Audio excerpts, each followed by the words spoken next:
বন্ধুরা, একবার ভগবান বুদ্ধ জঙ্গলে তৈরি হওয়া একটি কুঁড়ে ঘরের মধ্যে শুয়েছিলেন। ঠিক তখনই অর্ধেক রাত্রিতে এক শিষ্য বুদ্ধের কাছে আসে এবং বলে, হে মহাত্মা, আমি আপনাকে কিছু জিজ্ঞাসা করতে চাই, দয়া করে আমাকে আমার প্রশ্নের উত্তর দিন। বুদ্ধ উঠে বসেন এবং বলেন, হ্যাঁ পুত্র, অবশ্যই বলো, তুমি কি জিজ্ঞাসা করতে চাও? আমি দেখছি যে তুমি কয়েকদিন থেকেই খুবই অস্বস্তিতে আছো। তখন ওই শিষ্য বলে, হে মহাত্মা, আপনার এই চিন্তামুক্ত জীবন এবং আপনার চেহারায় ফুটে ওঠা অসীম শান্তির রহস্য কি? আমি জানতে চাই যে আপনি সবসময় কিভাবে খুশিতে থাকেন। আপনার কখনো চিন্তা হয় না? আপনি কি কখনোই দুঃখী হন না? আপনি এতটা চিন্তামুক্ত হয়ে কিভাবে ঘুমান? তখন মহাত্মা বুদ্ধ বলেন, এখন আমি যেটা তোমাকে বলতে চলেছি সেটা খুবই ধ্যান দিয়ে শোনো এবং এই জিনিসটি প্রতিদিন ঘুমানোর আগে 5 মিনিট পর্যন্ত করবে। শিষ্য জিজ্ঞাসা করে, হে বুদ্ধ, এটা আসলে ঘুমানোর আগেই কেন করতে হবে, আর 5 মিনিট পর্যন্তই কেন করতে হবে? বুদ্ধ বলেন, আমার কথাগুলোকে খুবই ধ্যান দিয়ে শোনো, কারণ এই কথাগুলি তোমার জীবনকে পরিবর্তন করে দিতে পারে। রাত্রে ঘুমানোর আগে 5 মিনিট পর্যন্ত যদি তুমি এই কাজটি করো, তাহলে তুমি জীবনে ওই সমস্ত কিছু পাবে যেগুলো তুমি পেতে চাও। ধন, দৌলত, অর্থ, খুশি ও শান্তি, এই সমস্ত কিছুই তুমি পাবে। কিন্তু এর জন্য শুধু এটাই নিয়ম যে এই কাজটি তোমাকে করতে হবে। শিষ্য বলে, ঠিক আছে মহাত্মা, আপনি যেটা বলবেন আমি সেটাই সম্পূর্ণ ধ্যান দিয়ে করব। এরপর বুদ্ধ বলেন, ঠিক আছে, তাহলে তুমি আমার কথাগুলিকে খুবই ধ্যান দিয়ে শোনো। আজ আমি তোমাকে মন ও মস্তিষ্কের শক্তির ব্যাপারে অবগত করাতে চলেছি, যে তোমার মন ও মস্তিষ্কের মধ্যে কত শক্তি আছে। যদি আমি তোমাকে বলি যে এই ব্রহ্মাণ্ডের সবথেকে মহান ও সবথেকে অমূল্য ও শক্তিশালী যদি কোনো বস্তু আছে, তাহলে সেটা হলো তোমার মন ও মস্তিষ্ক। কাজ করার দিক দিয়ে আমাদের মন ও মস্তিষ্কের দুটি ভাগ আছে, এক চেতন মন আর দ্বিতীয় হলো অবচেতন মন। চেতন মন আমাদের নিয়ন্ত্রণে থাকে। আমরা জেগে জেগে যা কিছুই দেখতে, শুনতে ও বুঝতে পারি, সেটা চেতন মনের জন্যই পারি। যখন আমরা ঘুমিয়ে পড়ি, তখন এই চেতন মনও ঘুমিয়ে পড়ে। অপরদিকে অবচেতন মন আমাদের নিয়ন্ত্রণে থাকে না। যখন আমরা ঘুমিয়ে পড়ি, তখনও এই অবচেতন মন জেগে থাকে। ভালো মন্দ, স্বপ্ন ইত্যাদি এর জন্যই আসে। চেতন মন ও অবচেতন মনকে একটি উদাহরণ দ্বারা বোঝা যেতে পারে। যখনই কোনো ব্যক্তি প্রথমবার গাড়ি চালানো শেখে, তখন তাকে ওই গাড়িকে খুবই ধ্যান দিয়ে নিয়ন্ত্রণ করতে হয়। শুরুতে সে নিয়ন্ত্রণ করতে পারে না আর একটু ভয়ে ভয়েও থাকে, কিন্তু কিছুদিন পর যখন সে গাড়ি চালানো শিখে যায়, তখন তাকে গাড়িকে নিয়ন্ত্রণ করার জন্য একটুকুও ভাববার দরকার পড়ে না। তখন গাড়ি নিজে নিজে নিয়ন্ত্রিত হয়ে যায়। এরপর তো কোনো কোনো ব্যক্তি নিজের বন্ধুদের সঙ্গে গল্প করতে করতে কিংবা অন্য কোনো কাজ করতে করতেও গাড়ি চালিয়ে ফেলে। এমনটা কেন হয়? শুরুতে যখন কোনো ব্যক্তি প্রথমবার গাড়ি চালানো শেখে, তখন সে চেতন মনকে ব্যবহার করে ওই কাজটি করে। কিন্তু যখন সে বারবার ওই গাড়িকে চালানোর অভ্যাস করে, তখন এই অনুভব তার মাথার মধ্যে একত্রিত হতে শুরু করে এবং ধীরে ধীরে অবচেতন মন এই চেতন মনের জায়গা নিয়ে নেয়। অর্থাৎ ধীরে ধীরে এই কাজটি অবচেতন মনে বসে যায়। আমাদের অবচেতন মন একটি অটো পাইলট সিস্টেমের মতো, যেটা নিজে নিজে স্বাধীনভাবে কাজ করে চলে। এই ধরনের সমস্ত কাজ, যেমন শ্বাস প্রশ্বাস নেওয়া, হৃদয় স্পন্দিত করা ইত্যাদি কর্ম অবচেতন মনের মাধ্যমে করা হয়। আমাদের প্রতিদিনের সমস্ত অভ্যাসের মধ্যেও অবচেতন মন খুবই গুরুত্বপূর্ণ ভূমিকা পালন করে। আমাদের প্রত্যেকটি বিচারের ওপর অবচেতন মনের গুরুত্বপূর্ণ প্রভাব পড়ে। এটা বলতে পারেন যে আমরা যা কিছুই চিন্তা ভাবনা করি, যা কিছুই বলি, তার দ্বারাই আমাদের অবচেতন মনের প্রোগ্রামিং হয়ে পড়ে। এরপর পরবর্তীকালে অবচেতন মন ওই কাজগুলিকে ধীরে ধীরে নিয়ন্ত্রিত করতে থাকে। আমাদের যে কোনো অভ্যাস ও ধারণাও এইভাবেই নির্মাণ হয়। এরপর পরবর্তীকালে ওই অভ্যাস সুপরিকল্পিতভাবে অবচেতন মনের দ্বারা নিয়ন্ত্রিত হয়। এটা আমাদের উপর নির্ভর করে যে আমরা নিজেদের অবচেতন মনকে কিভাবে প্রোগ্রামিং করব। একবার প্রোগ্রামিং হয়ে যাওয়ার পর অবচেতন মন ওই অনুসারেই কাজ করে চলে, তাতে ওই কাজটি সঠিক হোক কিংবা ভুল। চেতন মনকে বিচারের প্রহরীও বলা হয়। আসলে আমাদের সমস্ত বিচার একটি বীজের মতো, আর আমাদের অবচেতন মন একটি বাগানের মতো। আমাদের চেতন মন এটা নির্ধারণ করে যে আমাদের অবচেতন মনের মধ্যে কোন বীজ বপন করতে হবে আর কোনটা নয়। আমরা কখনো কখনো নিজের অজান্তেই ভুল প্রোগ্রামিং করে ফেলি। যেমন যদি আমি আজ এটা ভাবি যে আজ আমি এই কাজটি করব না, কাল করব, তাহলে এই ছোট্ট একটি বিচার ধীরে ধীরে আমরা যে কোনো কাজকে করার কালকের দিকে ঠেলে দেওয়ার অভ্যাসে পরিণত করে তুলবে। এই সমস্ত কিছু শোনার পর ওই শিষ্য বুদ্ধকে জিজ্ঞাসা করে, কিন্তু এটাকে ঘুমাতে যাওয়ার আগে করার কি তাৎপর্য আছে, এবং ওই 5 মিনিট পর্যন্ত আমাদের কি করতে হবে? আর সবথেকে বড় কথা, চিন্তামুক্ত থাকার রহস্যটাই বা কি? আপনি আমাকে সেটা বলুন। তখন মহাত্মা বুদ্ধ বলেন, যে কোনো জিনিসকে খুব তাড়াতাড়ি শেখা মানুষকে ভুল তথ্য দেয়, আর ওই ভুল তথ্য কোনো কাজে লাগে না। এই জন্য ধৈর্যের সঙ্গে যে কোনো কথাকে শোনার অভ্যাস তৈরি করো। বুদ্ধ বলেন, তুমি কি জানো যে আমাদের চেতন মন আমাদের মস্তিষ্কে শুধুমাত্র 10% ব্যবহার করে? অপরদিকে তোমার অনুভব, বিশ্বাস, ক্ষমতা, খুশি, আনন্দ, স্মৃতি, আরও অনেক কিছু যেগুলো নিজে নিজেই চলতে থাকে, যেমন শ্বাস প্রশ্বাস নেওয়া, কোনো কিছুকে দেখা, চোখের পলক ফেলা ইত্যাদি, এই সমস্ত কিছু তোমার অবচেতন মন নিয়ন্ত্রণ করে। এই অবচেতন মন তোমার মস্তিষ্কের প্রায় 90%কে ব্যবহার করে। তোমার অবচেতন মনের প্রসেসিং পাওয়ার প্রায় 50 মিলিয়ন বিটস পার সেকেন্ড হয়ে থাকে, অর্থাৎ চেতন মন থেকে কয়েক লাখ গুণ বেশি হয়ে থাকে। এই অবচেতন মনের মধ্যে এতটা শক্তি থাকে যে এটা এই ব্রহ্মাণ্ডের অনন্ত সম্ভাবনাকে খুব সহজেই হাল করে দিতে পারে।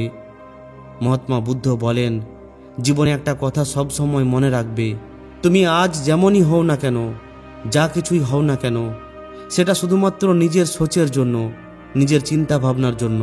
তুমি তোমার ব্রেনকে, তোমার মস্তিষ্ককে যেমন কথা বলো, যেমন জিনিস দেখাও, আর যেমন চিন্তা ভাবনা করো, তুমি ঠিক তেমনটাই হয়ে ওঠো, আর তেমনই তোমার জীবনও হয়ে ওঠে। আর এই কারণের জন্যই তোমার মন সুখ, দুঃখ, শান্তি এই সমস্ত কিছু পায়, আবার এই সমস্ত কিছু হারিয়েও যায়। এই জন্য নিজেকে সঠিক দিশা দেওয়া খুবই জরুরি। তুমি কি কখনো এমনটা অনুভব করেছো যে যখন তুমি ঘুমাও তখন তুমি অন্য কিছু ঘটনার ব্যাপারে স্বপ্ন দেখো, যেটা তুমি ঘুমানোর কয়েক মিনিট আগে ভেবেছো বা বলেছো বা দেখেছো কিংবা শুনেছো? তোমার সঙ্গে কি এমন কিছু অনুভব হয়েছে? শিষ্য বলে, হ্যাঁ গুরুদেব, আমার সঙ্গে এমনটা হয়েছে। ঘুমানোর আগে যখন আমরা অর্ধেক ঘুমাই আর অর্ধেক জেগে থাকা অবস্থায় থাকি, তখন আমরা তৈরি থাকি নিজের অবচেতন মনে ওই সমস্ত বিচারগুলিকে প্রবেশ করাতে, যেগুলো আমরা নিজেদের জীবনে প্রদর্শিত করতে চাই। তখন তুমি যা কিছুই ভাবো, যা কিছুই বিচার নিজের মনের মধ্যে আনবে, আর যে বিচারকে সঙ্গে নিয়ে তুমি রাত্রে ঘুমানোর চেষ্টা করবে, ওই সমস্ত বিচারকে, ওই সমস্ত আশা আকাঙ্ক্ষাকে তোমার মস্তিষ্ক, তোমার মন পূরণ করার চেষ্টা করবে। এই জন্য ঘুমানোর ঠিক আগে সবসময় ভালো কিছু ভাববার চেষ্টা করো, ওই সমস্ত জিনিসগুলোর ব্যাপারে যেগুলোর ব্যাপারে আমরা স্বপ্ন দেখি, যেগুলো আমরা আমাদের জীবনে সত্যি করার চেষ্টা করি। এই ধরনের কিছু ইতিবাচক বিচার ঠিক এই সময় আমাদের অবচেতন মনে সোজাসুজি প্রবেশ করাতে পারি। এর জন্য 2টি পদ্ধতি আছে।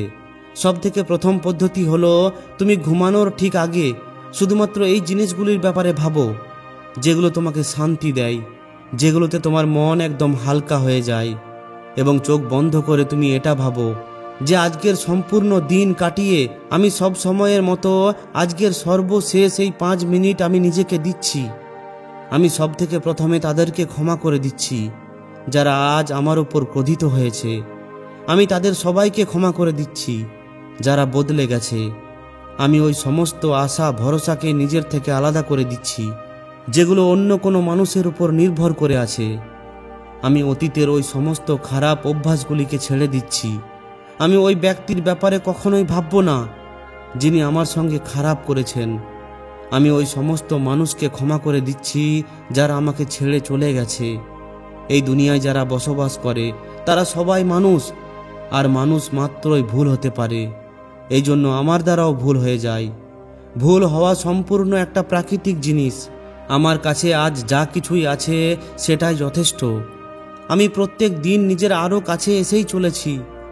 কাউকে ছোট করা, কারো সম্পর্কে খারাপ বলা, কিংবা কারোর অভ্যাসকে ভুল বলা, নিজেকে কিংবা অন্য কাউকে দোষ দেওয়া, দুঃখ দেওয়া, এই সমস্ত বিচার ও অভ্যাস আমার থেকে অনেক দূরে আছে। হ্যাঁ, আমি এমনটাই। আমি জানি যে কোনো খারাপ কিছুর থেকেও আমাকে কি শেখাটা দরকার। আমি এখন আমার লক্ষ্যকে পূরণ করার জন্য সম্পূর্ণ জীবন দিয়ে পরিশ্রম করে যাচ্ছি। আমি নিজের উপর গর্বিত।